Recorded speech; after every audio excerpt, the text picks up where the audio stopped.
Ladies and gentlemen, good evening. At this time, please welcome to the stage the President and CEO of the American Association of People with Disabilities, Maria Town.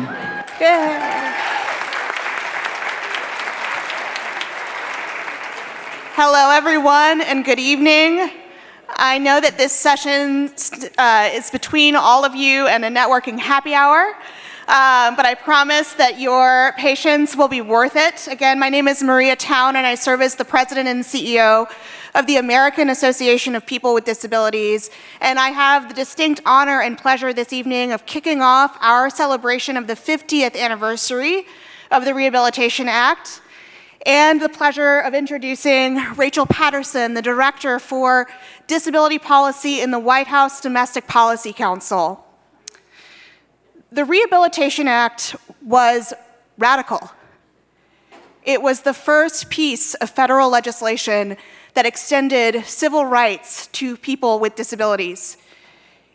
It said that federal agencies and entities receiving federal funding could not discriminate against people on the basis of disability. I actually have always found it funny that the Rehabilitation Act said that as disabled people, we don't need to be rehabilitated. We can come as we are and deserve access. And as much as it was radical, it was also foundational. The Americans with Disabilities Act and many other federal civil rights standards around disability are based off of the Rehabilitation Act. Internationally, the UN Convention on the Rights of People with Disabilities would not exist as it is without the Rehabilitation Act. And the Rehabilitation Act wouldn't exist itself without advocacy and without collaboration between service providers and advocates. We could have actually been celebrating this anniversary a year earlier, but President Nixon vetoed 2 different versions of the Rehabilitation Act, and it took people with disabilities led by the late, great Judy Heumann. That's right.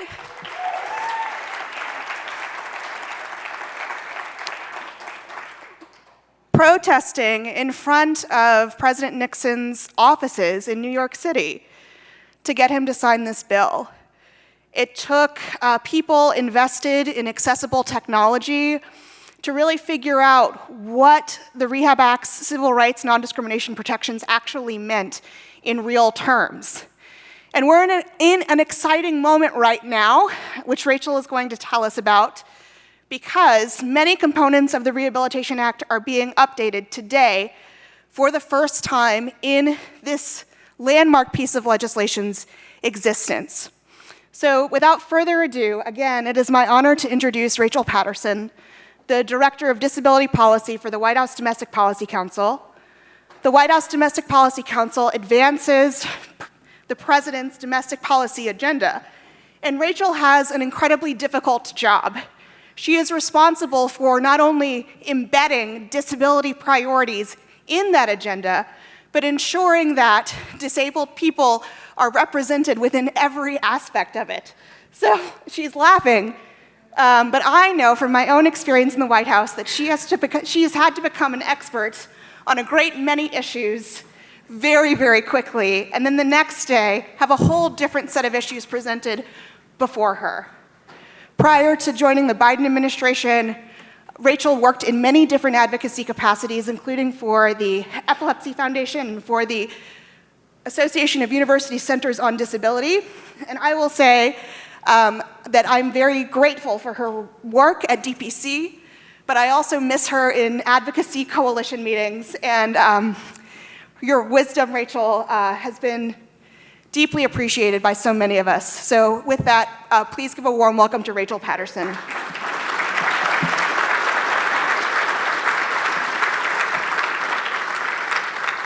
Well, thank you. Thank you so much for having me. Thank you, Maria, for that introduction. I am so glad to call Maria my friend. And I'm glad to be here with all of you. Like Maria said, I'm at the White House Domestic Policy Council, and that means we are the group that drives and implements the the domestic policy agenda of the president. President Biden is the first president to have a disability-focused role on the Domestic Policy Council. I think that's pretty exciting. And shows his commitment to disability and disability rights. And it's exactly like Maria said. My job is to drive disability-specific priorities, but also to make sure that disability is embedded into each and every one of our domestic policy actions. There's a couple of us on the council that have a sort of population-specific remit. And oftentimes, you know, we have lots of trackers and spreadsheets and things, and it'll say which agencies we're responsible for. And for those of us, like me, the disability staffer, or our Native Affairs staffer, or LGBTQ staffer, it just basically says all of them. But we know that disability touches all aspects of human life. So sometimes folks ask how I got into disability. That's a story that starts with my sister, who had a developmental disability and a number of medical concerns, but also includes my own story, where I developed a disabling chronic illness in my early 30s. I was happy to already be a part of this community, and so I could understand how to advocate for myself and push for the things that I needed, like giving this speech sitting down. Maybe if I worked in a different field, I wouldn't have known I could ask for that. So I'm really grateful for all the advocates that came before me and all the partners that I get to have. And because of my experiences and because of growing up with my sister, I come into this role, into this job in the White House with 3 truths that I keep in mind. Disabled lives are worth living. Access means dignity, and we make progress in disability only through advocacy. So as you've heard said a couple of times, we just celebrated the 50th anniversary of the Rehabilitation Act. I recently had to plan an event for the Rehabilitation Act, and I came to the conclusion that it did too many things. It did too many things. I couldn't fit them all in one event. It was a big problem. But isn't it great that it did all of those things? The probably most prominent is Section 504, our nation's first disability civil rights law, first non-discrimination law, where Congress wrote down that anyone receiving federal funding couldn't discriminate based on disability. And like Maria said, this was radical. And as we know, not without controversy. President Nixon vetoed it twice. And then when he did so, advocates stopped traffic in New York City, led by Judy, right out there on Madison Avenue. If you Google it, you can read the original New York Times article talking about this stopping of traffic. We were pretty lucky to have President Biden in the Senate. He co-sponsored the Rehabilitation Act in February of 1973. That was his 2nd month as a senator. I think showing again that commitment to disability rights. In September, after 2 vetoes, President Nixon finally signed it into law. So it had Section 504, but that's not all. It had Section 501 and 503, which are focused on employment. It created the U.S. Access Board, which sets technical standards for accessibility, and it created the National Council on Disability, which wrote the first draft of the ADA.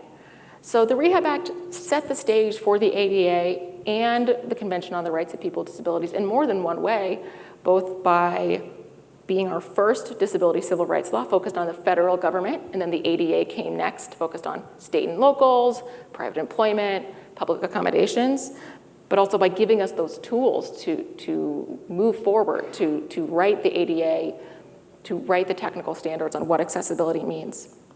And then later on, Congress added Section 508, focused on accessible technology, very familiar to all of you, and then Section 511, oriented towards competitive integrated employment. But I'm gonna go back in time a little bit, so it's still the mid-70s, and so President Nixon finally signs it into law, but then the Nixon administration, the Carter administration, or the Ford administration, and then even the Carter administration were reluctant to issue the regulations that actually gave it teeth, that put 504 into place. Even the Carter administration, in the beginning of 1973, they wanted to study it. they weren't quite sure. And a lot of it was the same stuff we hear today. Wow, this is going to be really hard. Are we sure? People probably don't treat disabled people that bad. Maybe we don't need this. See, I got a laugh line there. And so advocates took action again, occupying federal buildings from the Department of Health, Education, and Welfare, including, again, the famous 504 sit-ins in San Francisco, again led by Judy, occupying that building for over 20 days to get those regulations implemented. Progress doesn't happen without advocacy. In September, it was very exciting that we released updated regulations under Section 504 under the Department of Health and Human Services. So Health, Education, and Welfare broke into two different agencies, and Health and Human Services is one of them. It does extraordinary things. People with disabilities continue to face discrimination in medical treatment. We've all heard stories of people denied organ transplants or life-saving care based on a disability alone. The name of their disability, their diagnosis. The regulation that HHS proposed bans that practice. And because it's in Section 504, it applies to all hospitals that take federal funding, like Medicare. That's basically all of them. It also addresses the crisis standards of care that we saw a lot in the COVID-19 pandemic, especially in early days when we expected demand at the hospitals to outstrip supply. States and hospital systems had these policies, many of which had been on the books for a long time, and we hadn't paid a ton of attention to them, that had, again, blanket denials or blanket refusals. You know, if we reach this situation, here are the people who will not get care, and it's people with disabilities. A lot of us, I was in advocacy at the time, were very successful at fighting back against those.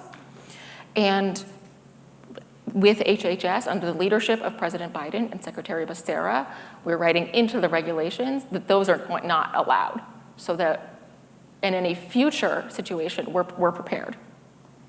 But that's not all. It also includes requirements to have accessible medical diagnostic equipment. People with disabilities are not getting health care because the equipment isn't accessible to them. For example, the CDC has good, bad data on the rates of breast cancer among women who use wheelchairs because the mammography machines require a person to stand. No reason why, not a technical requirement, that's just how they're built. So these rules would say that hospitals and doctors' offices had to have a certain amount of accessible equipment. It includes requirements on web, mobile app, and kiosk accessibility used by healthcare entities. It has protections against discrimination in child welfare for parents with disabilities, so they don't lose custody or have termination of parental rights based on their disability alone. You're catching a theme here. A lot of issues that still pervade our health and human services system based on stereotypes or bias or what lives are considered worth living. And finally, it has stronger requirements around community integration and the right to community living. The president is very committed to community living.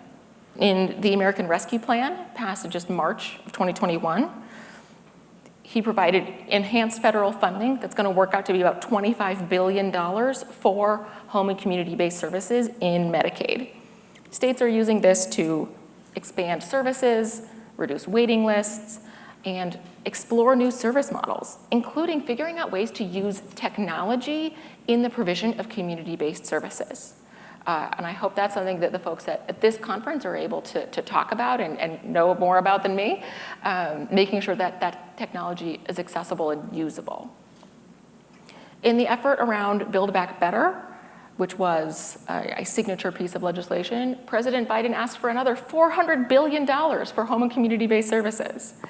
That didn't come to fruition, but he continues to request at least $150 billion in his budget every year that he sends to Congress. In April, the president signed an executive order on increasing access to high-quality care across the lifespan, from early childhood to the daily needs of people with disabilities to improved care for older adults. We also took action to make it easier for children in schools to receive the health care services they need, funded by Medicaid. When it comes to employment, the president wants the federal government to be a model employer. Again, that's Section 503 of the Rehab Act. Always comes back to the Rehab Act. In 2021, he signed an executive order on diversity, equity, inclusion, and accessibility in the federal workforce. As part of this, federal agencies are writing strategic plans and submitting annual reports to us at the White House on what actions they're taking. And that includes making their internet and intranet more accessible and maximizing the physical accessibility of their workplaces to make sure that the talent that we have serving the American people and in the federal government looks like America, including people with disabilities. But we know that people with disabilities continue to face high rates of unemployment, receive low wages, and are segregated away from traditional work. This is something else that we are taking action on. On the anniversary of the Rehabilitation Act, Acting Secretary of Labor, I should add, Julie Su, issued a comprehensive review, or announced that she was going to implement a comprehensive review of our current policies that allow people with disabilities to be paid less than the minimum wage. As I said at the top, access means dignity. In July, we finalized a rule requiring wheelchair accessibility on airplanes with over 125 seats. These are the single-aisle aircraft that probably a lot of you took to be here today. And the thing that I think is great about this rule, wheelchair accessibility, absolutely, really, really important. But it also addressed the size of the online restroom and says that it has to be something you can enter with an attendant. This means it's going to be useful to people with all sorts of different kinds of disabilities beyond folks who use wheelchairs because they might need an attendant, even if they're not a wheelchair user. In July, the US Access Board also issued final rules on public rights of way. That's your accessible streets, sidewalks, and crosswalks. And the Department of Transportation has already said that they plan to pick these up and implement them as the enforcement agency. Through the bipartisan infrastructure law, we're investing $175 billion to improve our legacy rail systems. These are the ones in New York City, Chicago, that are still not accessible to people with disabilities, despite the ADA applying to them for quite some time now. In addition to investing the money, the Department of Transportation is telling states and localities and contractors that people with disabilities need to be part of their hiring plan.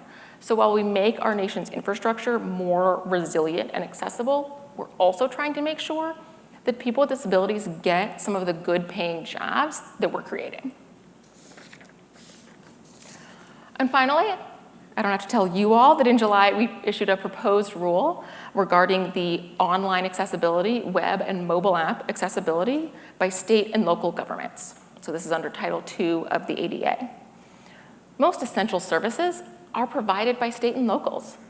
That's where people's needs are really met for education, voting, transportation, recreation. That's all provided at the state and local level.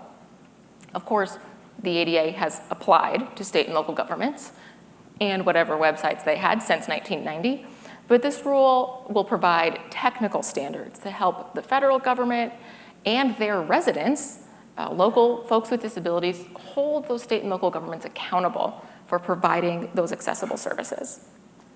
And throughout the year, we have been conducting, as required by Congress, a comprehensive review of federal 508 compliance. That review is ongoing. Agencies had to submit to the White House by August, and their report to Congress is due in December.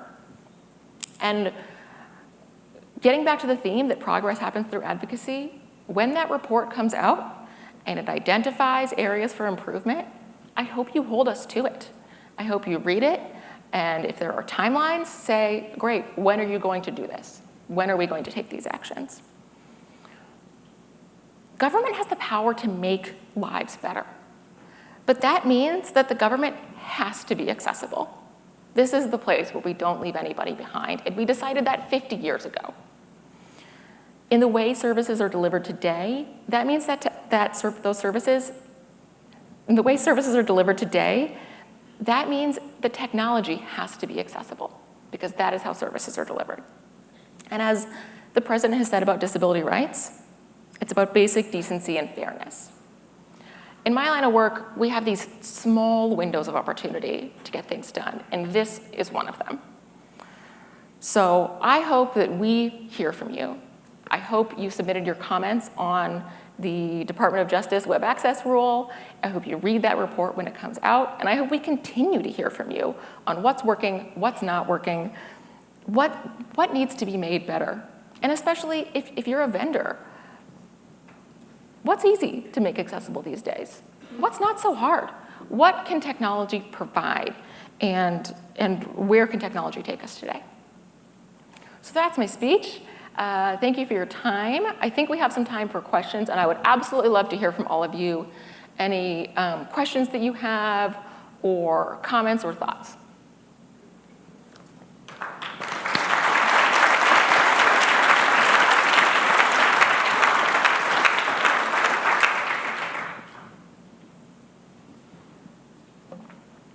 Any questions?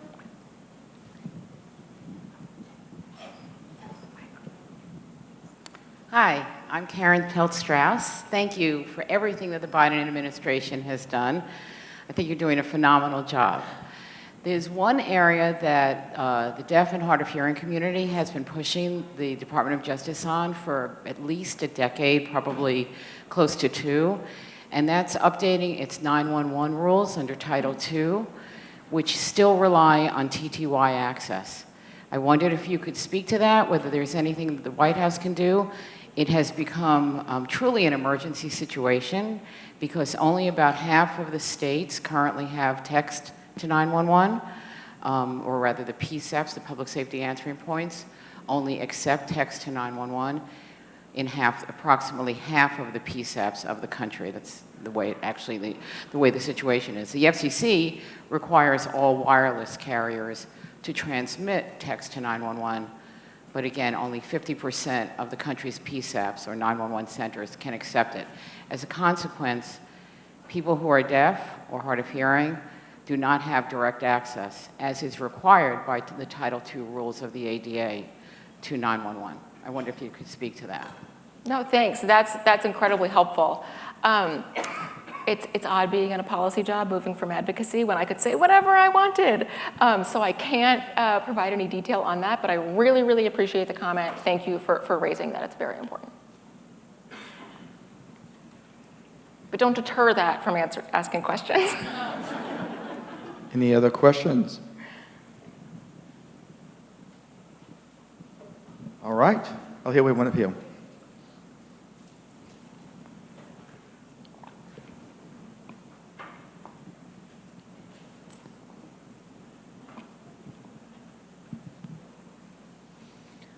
Okay, so hello, my name is Christian. Last name is Vogler, and I work at Gallaudet University.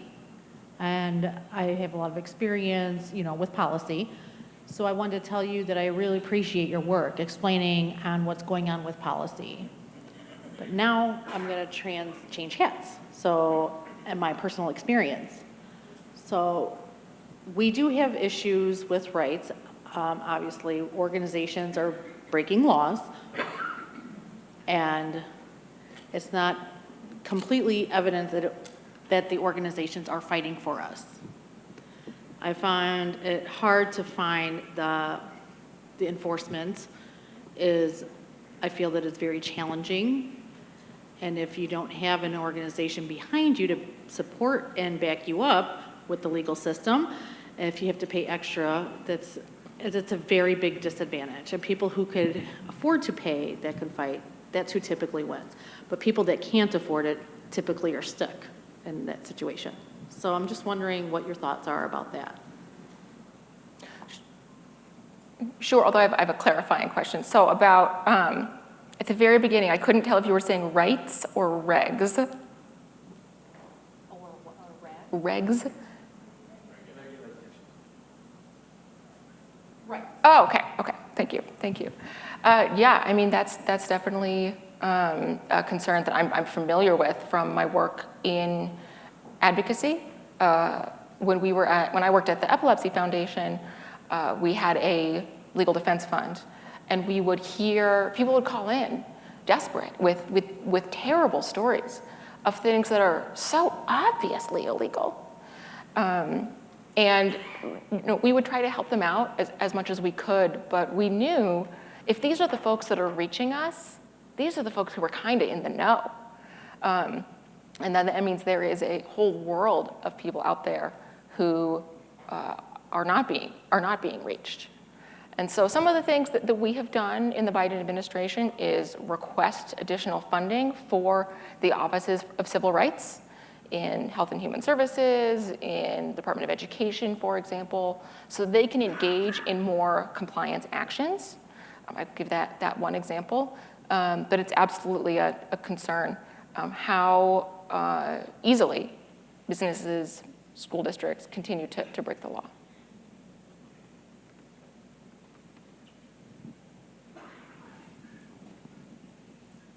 Thank you so much, Rachel. My name is Mariela Paulino from RDOI.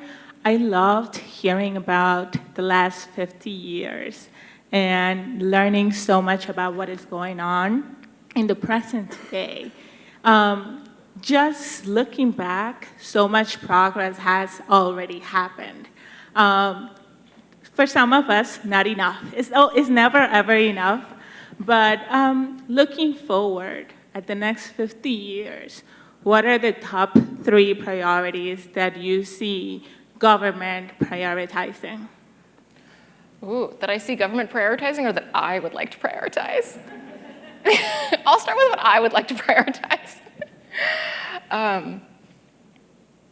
Gosh, within disability, I think the way we structure and access to home and community-based services, be it the income and asset limits in SSI or the state variation, it's too hard to access services right now.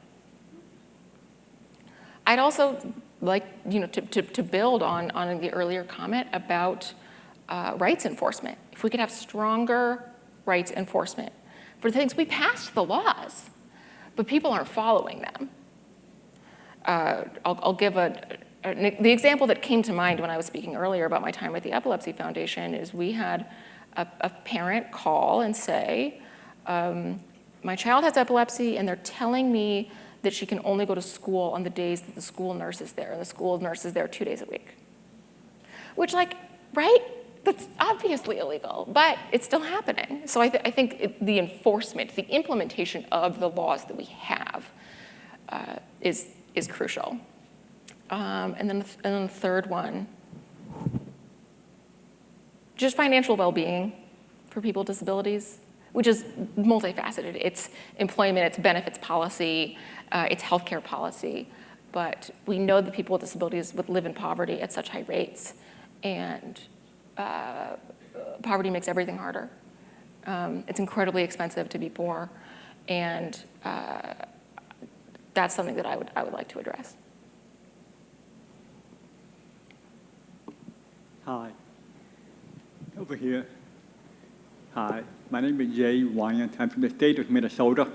And speaking of going to the future, you spoke of the Title II in PRM. And now a pipe dream I might have would be Title II for government like us would be far more viable if there was a way to put those requirements in Title III. So now you know that a lot of the enforcement has been when a lot of the laws have been made in place where organizations receive federal funding. Obviously, Title III does not have that component. But can you see a way, with your background, how we can put those requirements in Title III so that everyone else can also benefit? I'm going to try and answer this carefully. Is it possible to write a Title III reg? Yes.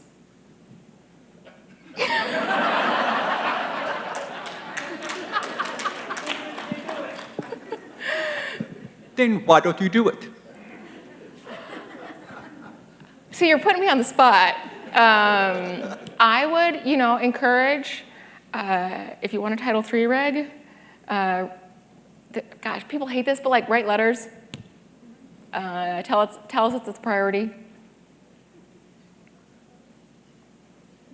I know that's not satisfactory. I wish I could come out here and like announce we're doing it, but can't do that. Hello. Hi, Rachel. My name is Victor. I commend you on thinking about financial empowerment programs, and I would encourage you to kind of look at what cities have done, because there have been financial empowerment programs that the cities throughout the United States have put together to really address the poverty issue and really leverage a lot of different things. In conjunction with that, I would encourage you to look at the housing urban development and the 7% set aside, 5% for mobility, 2% for hearing and vision, and look to increase that. Affordability in housing is a big issue. And then also coming back to leverage the program Obama put together for, it's setting the money aside for people with disabilities. I can't think about it off the side of my head, and it'll come to me in a second. Housing? What? No, not in housing, but you can leverage, someone help me out here. ABLE Act, yes, thank you. To leverage to leverage the ABLE Act as a way to provide income for the housing so they can meet the housing requirements, because a lot of people fall short because of the poverty. But if you tie that into financial empowerment with housing urban development and increasing the number from 7% to say 15%, that would be an incredible thing to do. Okay, great.